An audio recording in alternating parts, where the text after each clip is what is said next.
Rares sont les visiteurs qui ont eu le privilège de monter dans ces arrière-tours vieilles de 500 ans. Un point de vue stratégique pour découvrir la porte des Allemands différemment, en pleine restauration.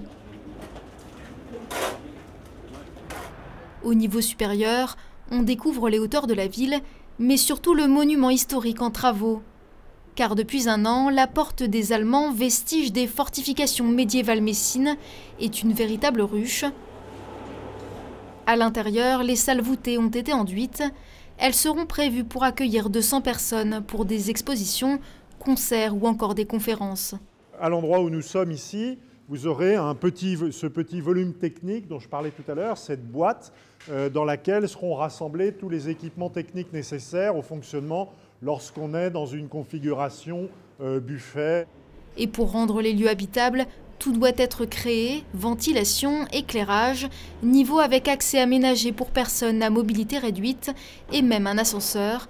Des espaces de vie pour que les Messins puissent se réapproprier le bâtiment. C'est un monument quand même assez considérable, qui jusqu'à présent était un petit peu laissé à l'abandon et on se contentait de le traverser.